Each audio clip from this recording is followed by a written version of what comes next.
Bom dia, vamos dar continuidade ao estudo do Evangelho. Nós estamos no capítulo 5, Bem-aventurados os aflitos, e vamos dar início hoje ao item 27, que se chama Deve-se pôr um fim às provas do próximo? Então, vamos fazer uma prece, agradecendo a Deus por mais um dia de vida, agradecendo pela inspiração e pela força que temos recebido todos os dias, para que possamos dar continuidade às nossas provas, às nossas expiações, para que nós possamos encontrar alegria e gratidão em todos os momentos. Já que somos filhos de Deus,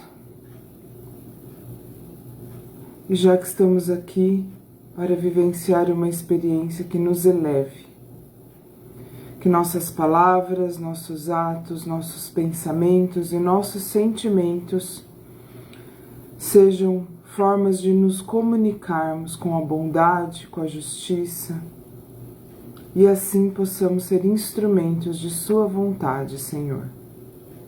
Em nome de Jesus, que assim seja.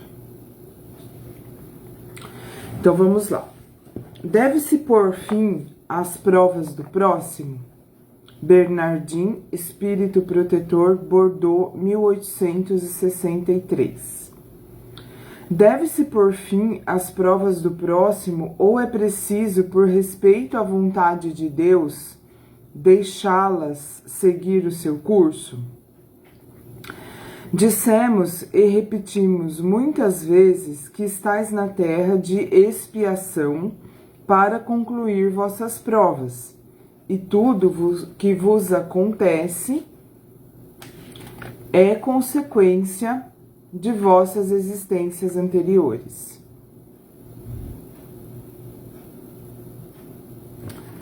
Na verdade, nós já estudamos o item 27. Eu me confundi, nós vamos falar sobre o item 28. Então, o item 27 está no nosso estudo anterior, tá? Me desculpem, e nós vamos para o item 28. O 27, sobre por fim as provas do próximo, a gente já conversou. Hoje é sexta, na quarta-feira. Então, hoje é o item 28. É permitido abreviar a vida de um doente que sofre sem esperança de cura? São Luís, Paris, 1860.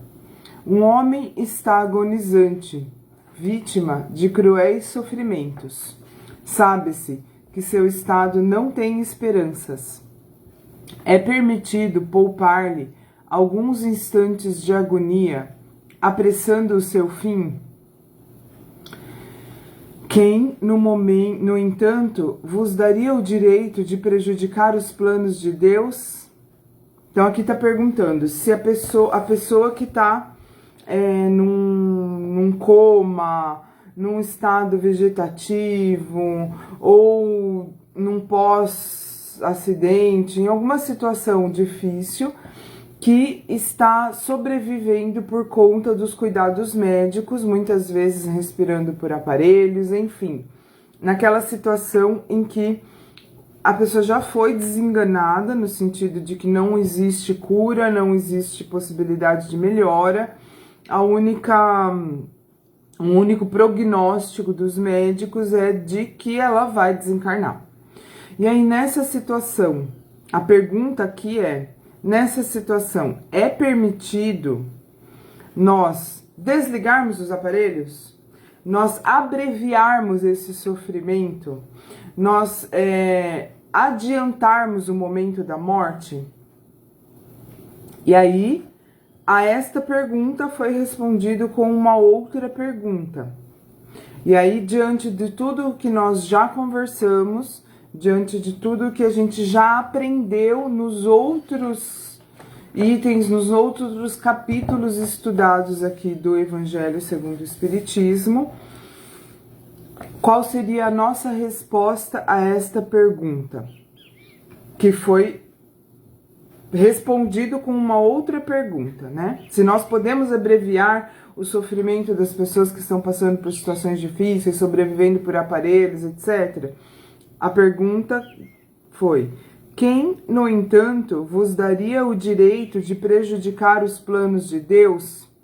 E aí, mais uma vez, a gente entra naquela mesma história que a gente já vem falando antes, em que foi um foco principal da nossa conversa anterior.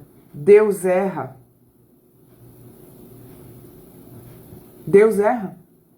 Não existe erro nas ações de Deus. E não existe uma situação, uma pessoa, um povo, um país, uma formiga esquecida por Deus. Tudo está na mais perfeita ordem, por mais que pareça caos. Sempre antes da bonança vem a tempestade. Sempre antes de acalmar, antes da gente enxergar o resultado positivo de algo, sempre teve uma dor antes. Sempre teve uma dificuldade maior antes de melhorar. Então, às vezes a gente olha em volta e parece caos, mas não é caos. Parece caos se a gente olha só para o nosso próprio umbigo. Se a gente olha como se nós fôssemos o centro do universo. Se a gente olha como se essa vida fosse a nossa única existência. Como se esses breves momentos que nós passamos encarnados fossem a única coisa que existe. Se nós olhamos desse ponto de vista, as coisas parecem malucas, bagunçadas, esquecidas por Deus. Mas não, nós temos que aprender, eu inclusive tenho que aprender a olhar de um ponto de vista mais abrangente, que nos permite enxergar a coisa como um todo. É como quando nós estamos aqui, nesse plano aqui, vendo tudo do tamanho que é, do tamanho que a gente é em relação ao nosso corpo, né? Então, isso daqui, esse caqui, ele cabe dentro da minha mão, ele é desse tamanho. Agora, se eu olho isso do alto de uma montanha, eu nem consigo enxergar isso aqui. Então, isso aqui perde a importância. Perde a importância no sentido de eu nem enxergo mais. Então, se isso aqui era uma coisa que me incomodava muito, se isso aqui era uma coisa que estava causando um problema na minha vida, se eu olhar lá do alto da montanha, eu nem vejo. Isso aqui nem existe. E é assim também que nós temos que aprender a olhar para a vida. Se a gente olhar do alto da montanha, a gente não... Que nem aqui, eu estou enxergando o que tem aqui ao meu redor. Não consigo enxergar além. Não consigo enxergar todas as casas do bairro.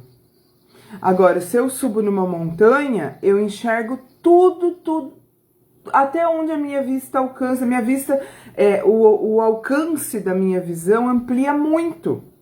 E as coisas ficam menores. A importância delas diminui. E eu consigo enxergar a lógica do todo. Estando aqui na minha casa, eu não consigo enxergar até onde vai e o sentido da existência de uma determinada rua do bairro.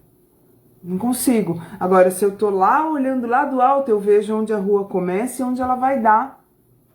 Eu vejo qual o sentido da existência dela. Ela liga o que a quê? Ela liga qual rua perpendicular a ela, qual outra rua perpendicular a ela. Aquela hora que ela faz uma curva, qual que é o sentido disso?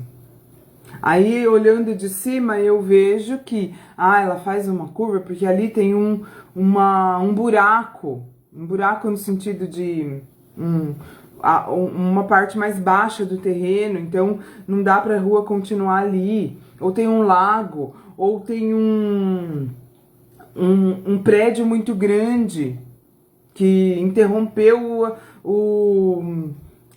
a possibilidade da rua continuar, então ela teve que fazer uma curva ali em torno daquela praça. Então, eu olhando de cima, eu vejo sentido em tudo. Então, o que seria olhar de cima para a nossa vida, para a nossa encarnação? Seria a gente olhar do ponto de vista da vida eterna.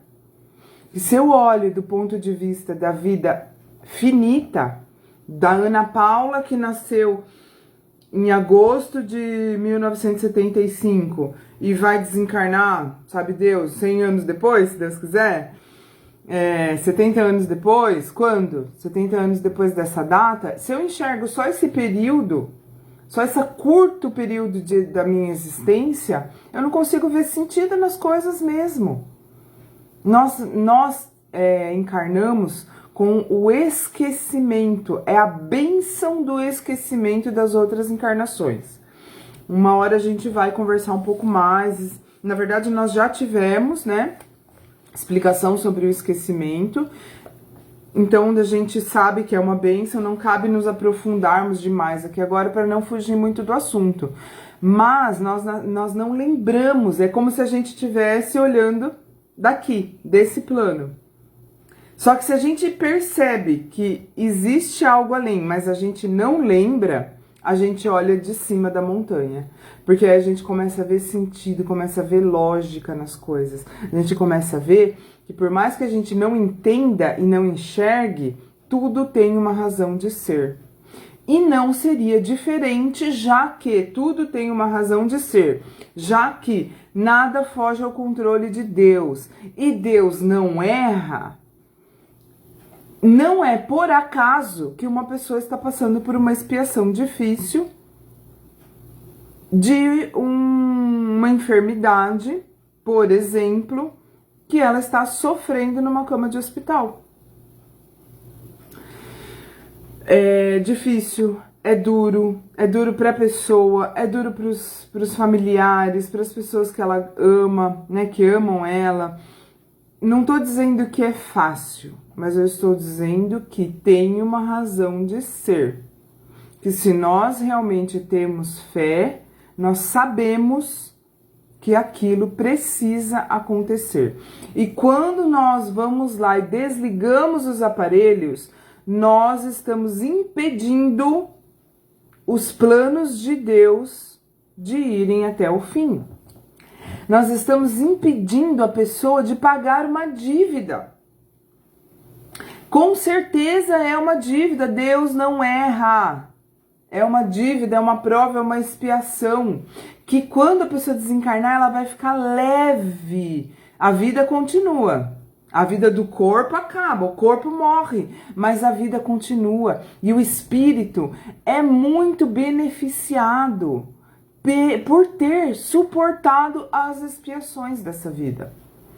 Depois, quando ele desencarnar, aliás, isso acontece com todo mundo, com quem se suicida, com quem vivencia uma situação qualquer que leva à morte e ela olha para a vida dela, depois quando ela recobra a consciência, percebe que desencarnou, percebe que a vida continua, ela olha para as experiências que ela teve no planeta e fala, por que eu não aproveitei melhor? Por que eu não aceitei com resignação determinada dor que eu vivi? Que pena, que pena! A pessoa lamenta. Enquanto nós aqui encarnados achamos que é uma dificuldade muito grande, esse negócio aqui que tá me atrapalhando, que tá me incomodando. Quando eu tô lá no mundo espiritual, eu falo, meu Deus, eu devia ter saboreado. Por mais amargo que fosse aquele negócio que estava me incomodando, eu deveria ter aproveitado, porque agora eu não paguei a dívida e agora é muito mais difícil. Depois de desencarnado, fica bem mais difícil pagar a dívida. E às vezes, toda uma encarnação foi planejada, porque nada é por acaso. Eu vou repetir isso até o fim. Nada é por acaso. Então, eu sou filha de quem eu sou, porque eu tenho que ser. Eu sou irmã de quem eu sou, porque eu tenho que ser. Você também. Eu nasci em determinada cidade, em determinado país, em determinada época, filho de fulano e ciclano, irmão de Beltrano e Mariano, e em determinada cidade e vivenciando certas dificuldades ou certas facilidades, que muitas vezes as facilidades são provas. Tudo isso foi arranjado, foi organizado, foi planejado.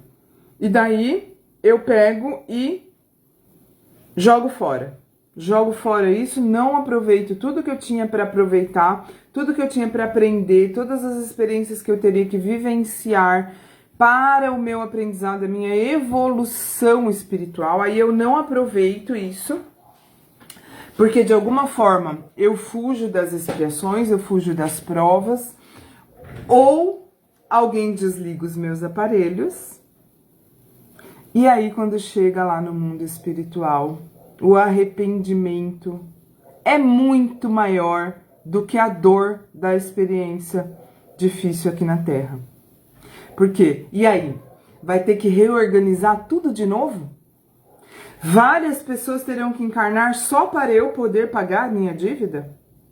Ou vai demorar muitas vezes décadas, às vezes até século, para reorganizar tudo, para eu poder renascer, para eu poder reencarnar, vivenciando aquela situação que já foi arranjada antes, que já foi organizada antes, mas eu não aproveitei. Então, gente, por mais duro que seja ver alguém sofrendo numa cama de hospital, por mais duro que seja ver alguém vivendo ligado sobrevivendo só por estar ligado a aparelhos, por mais difícil que seja ver uma pessoa em estado vegetativo, nós não podemos, nós não temos o direito de abreviar a expiação que aquela pessoa está vivendo. Mais uma vez eu vou dizer, e eu vou continuar falando isso, Deus não erra. Deus não erra e Deus não nos abandona. Então eu não tenho direito de tirar a chance da pessoa de vivenciar aquela prova até o fim. Nós temos que deixar Deus agir. Então, vamos retomar aqui a leitura. Um homem está agonizante, vítima de cruéis sofrimentos. Sabe-se que seu estado não tem esperanças. É permitido poupar-lhe alguns instantes de agonia, apressando o seu fim? Quem, no entanto, vos daria o direito de prejulgar os planos de Deus? Ou seja, quem sou eu para julgar se Deus está certo ou errado? Ah, Deus errou colocando a pessoa aqui nessa situação. Eu que tô certa, né? A pensar que eu sei que ela não devia estar passando por aquilo e que acabou, chega. Agora deu, agora vamos acabar com esse sofrimento. Não pode o Senhor conduzir um homem à margem do abismo para retirá-lo de lá, a fim de fazê-lo voltar-se sobre si mesmo e de conduzi-lo a outros pensamentos? Quais serão os planos de Deus para aquela pessoa? Será que não é ela passar por aquela situação para ter uma evolução gigantesca por causa daquilo? Com certeza é. Deus não gosta de ver seus filhos sofrendo. Deus não nos coloca em situações difíceis porque Ele acha legal. Não. É igual a gente quando fala não para o nosso filho. Quando a gente fala não para um filho nosso, alguém que a gente tem que educar, se a gente disser sim para tudo, a criança vai só comer chocolate, só bala, nunca vai comer uma comida, um arroz, um feijão, uma fruta, e eu deixo. Eu tô fazendo um bem ou um mal? Tô fazendo um mal. É minha responsabilidade educar. Deus é a mesma coisa, Ele tem que nos dizer não. Ele tem que nos dar a oportunidade de aprender. Ele tem que... O não que a gente quer, eu quero porque eu quero porque eu quero. Igual criança. Eu quero porque eu quero porque eu quero. E a mãe deixa tudo, o pai deixa tudo, tá causando um mal. Então, e a gente fala não para os nossos filhos, a gente não fala isso feliz. A gente não fica feliz quando a gente fala não. É muito mais fácil e muito mais gostoso falar sim. Só que as consequências virão, né? As consequências virão. Então, quando Deus nos coloca em situações difíceis, é porque nós precisamos, com certeza, o nosso aprendizado, com certeza os benefícios daquele não, daquela dor, serão muito maiores do que se a gente tivesse um conforto, uma alegria, um prazer naquele momento. Bom dia, Paola, tudo bem? Então, continuando aqui a leitura. Ainda que se pense que haja chegado o momento final para o moribundo, ninguém pode dizer com certeza que essa hora tenha chegado. A ciência nunca se enganou nessas previsões. Também tem isso, né, gente? A gente tá pensando aqui na possibilidade, na situação de que a pessoa vai mesmo morrer, ela vai mesmo desencarnar. Mas e se não desencarnar? E se eu desligar os aparelhos e acontecer, porque não é impossível, já aconteceu isso, da pessoa ser desenganada, de ninguém acreditar que ela vai viver e ela se recuperar. Isso já aconteceu, isso não é impossível. E aí? E se acontecer isso? E a gente vai lá e desliga os aparelhos. Às vezes a pessoa vai a pessoa vai voltar a viver mesmo, vai voltar a ter uma vida, sair daquela cama de hospital e viver. Ou às vezes se não tivesse sido desligado o aparelho dela, talvez ela ia recobrar consciência por alguns instantes e ia pedir perdão para alguém. Ia dar uma recuperada, ia conseguir falar alguma coisa, manifestar alguma coisa e depois ia morrer mesmo. Mas e se ela tinha essa oportunidade? E se a gente tira essa oportunidade? Dela perdoar alguém, dela pedir perdão para alguém, dela falar alguma coisa? Enfim, mesmo que nada disso aconteça, com certeza o espírito que está preso naquele corpo está vivenciando experiências necessárias. Não é porque Deus acha legal ver a gente sofrer, é necessário. Então, continuando aqui. A ciência nunca se enganou com essas previsões? Sei muito bem que há casos que se podem considerar com razão como desesperadores. Realmente, ninguém aqui está dizendo que é legal. Ninguém aqui está dizendo que é fácil. A única coisa que a gente está dizendo é que a gente tem que aguentar. Mas, se não há nenhuma esperança fundada de um retorno definitivo à vida e à saúde, não há também incontáveis exemplos de que, no momento de dar o último suspiro, o doente se reanima, recobra sua lucidez por alguns instantes? É aquilo que eu estava falando, né? A pessoa recobra a lucidez, se reanima por alguns instantes, depois ela morre, mas aqueles instantes foram valiosos para ela ter um desencarne melhor, para ela ter uma continuidade da vida que é espiritual, a verdadeira vida espiritual, bem melhor, por causa daqueles instantes últimos que ela teve a oportunidade. Pois bem, essa hora de graça que lhe é concedida pode ser para ele da maior importância, pois ignorais os pensamentos que seu espírito pôde fazer nos momentos finais da sua agonia. E quantos tormentos pode lhe poupar um minuto, um momento de arrependimento. Então, enquanto a pessoa está ali naquela cama, naquele hospital, em qualquer situação desse tipo, o corpo está ali padecendo, mas o espírito está pensando, está vivenciando aquela experiência de uma forma produtiva, muito produtiva, tá? E isso leva, às vezes não é diante de um baque que a vida dá na gente, que a gente percebe coisas e fala, nossa, como que eu não percebi isso antes? Nossa, minha vida vai mudar por causa disso que eu percebi? E é assim que acontece. É a lei do karma dos hindus, que é como se fosse umas porradas mesmo que a gente vai levando pra gente perceber Você começa a viajar demais na maionese, começa a viver uma vida assim, ah, que legal, vou ficar só aqui curtindo e tal, vem uma porrada. Por quê? Pra gente perceber que a gente não tá aqui de férias, a gente tá aqui pra espiar, pra provar e pra poder sair logo. Pra poder sair logo dessa situação de prisão da encarnação, nesse corpo físico material denso que a gente vive hoje. Nós podemos estar em situações muito melhores no futuro, e nós estaremos. Só que a velocidade que nós chegaremos nessa situação melhor, de encarnar, de ter vida, mesmo que encarnada, muito mais sutil, com muito menos dores, muito menos doenças, muito menos maldade no mundo, tudo isso vai acontecer.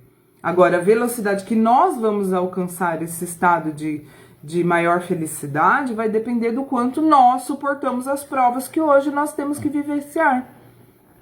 Então, isso aqui que nós estamos conversando, do item 28 do capítulo 5, nós chamamos de eutanásia. Então, nós não devemos aceitar a eutanásia, tá? É a visão espírita. A gente respeita quem pensa diferente, mas, para mim, a lógica está nisso aqui. Que Deus não permitiria alguém passar por situações, sejam elas quais sejam, sem que isso tivesse um grande benefício, assim como nós não dizemos não para as coisas que deixam os nossos filhos felizes, a não ser que isso seja necessário e importante para eles. Não há também incontáveis exemplos, né, de que no momento de lucidez, a pessoa tem alguns momentos de lucidez antes de morrer. Pois bem, essa hora de graça que lhe é concedida pode ser para ele da maior importância, pois ignorais os pensamentos que seu espírito pôde fazer nos momentos finais de sua agonia e quantos tormentos pode lhe poupar um minuto, um momento de arrependimento.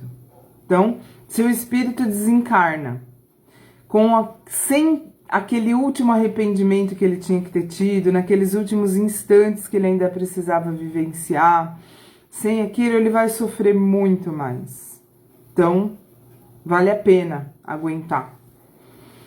O materialista que apenas vê o corpo e não se dá conta da alma, não pode compreender estas coisas. Mas o espírita, que sabe o que se passa além túmulo, depois da morte, né? Depois da morte do corpo, conhece o valor do último pensamento.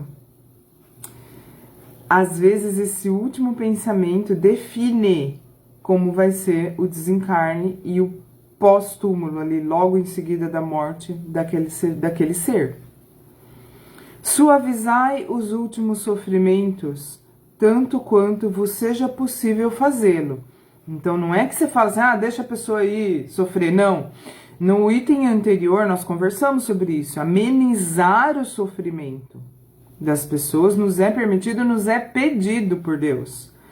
Agora, então assim, o máximo que a gente puder fazer para que a pessoa sofra menos, a gente deve fazer, mas não desligar os aparelhos, não abreviar a vida, não fazer com que ela desencarne antes do que a natureza, do que Deus faria com que ela desencarnasse. Mas guardai-vos de encurtar a vida, que seja apenas por 1 minuto, pois esse minuto pode poupar muitas lágrimas no futuro. Bom, gente, então o que a gente tinha para conversar hoje era isso. E o próximo assunto é sacrificar a própria vida, que aí vai ficar para o próximo estudo nosso, tá bom? Vamos finalizar aqui então com uma prece, agradecendo a Deus por esses entendimentos, por essas possibilidades de aprendizado, pelo acesso a essas informações valiosas, pelas palavras do Cristo que tanto veio nos ensinar, nos guiar, por essa luz que é Jesus em nossos caminhos. Que nós possamos, Senhor, compreender sempre que as situações de nossa vida não são por acaso, que nosso Pai nos ama, que Deus nos ama e nos quer bem, e que todos os nãos, todas as dores, todas as dificuldades que vivenciamos são unicamente para o nosso aprendizado. Sempre haverá um bem muito grande por trás de cada dor. Que nós possamos amenizá-las sempre que possível, mas que nós possamos suportá-las sempre que não seja possível mudar. Então, dessa forma, vamos finalizando, pedindo proteção, pedindo aos nossos anjos guardiões que nos guiem, que nos iluminem, que nos mostrem o caminho da justiça, do bem e da verdade. Que assim seja. Até mais, pessoal!